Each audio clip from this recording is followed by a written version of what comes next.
I want to shift gears over to a story we've been covering in Texas and other Midwestern states there, and this power awkward position, considering the fact that Texas really does rely so much on natural gas. And Aikiko, you've been looking at kind of the natural gas industry's role in light of all that and where it goes from here.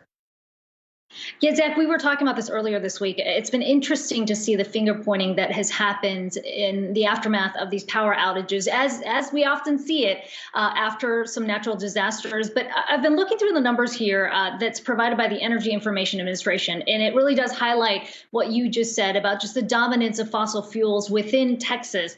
This is the look at Texas's net electricity generation. So which source generates the most electricity? The very top bar you see there is natural gases. So regardless of what we have heard from the likes of Texas Governor Abbott talking about the frozen wind turbines contributing to the outage, there's no really going around the fact that the failures in the natural gas system contributed to the scale of the outage that we saw.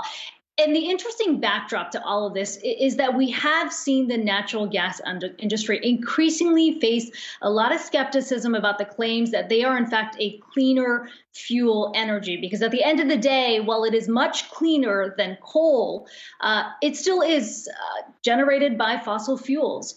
And what we've seen nationally are these local fights that have been popping up to ban natural gas hookups. We've already seen that in more than 40 cities in California adapt some type of ban on natural gas hookups.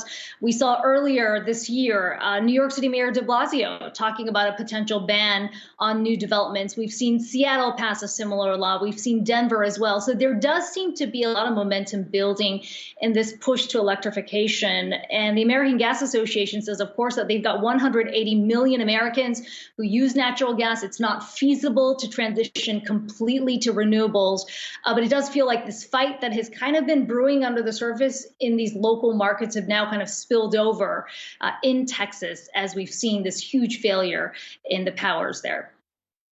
Yeah, it's a good piece to point out there. You know, it's all each form of energy carries its own emissions, and it's all kind of a riding scale. Natural gas cleaner, as you pointed out, than oil. But interesting to see kind of the role of natural gas failing in Texas and the awkward position that we found a lot of politicians in when they were describing those failures relative to the renewables. But at the very least, we did see Texas just a short moment ago call off that emergency, says its grid is back to normal. So there's that positive to focus in on.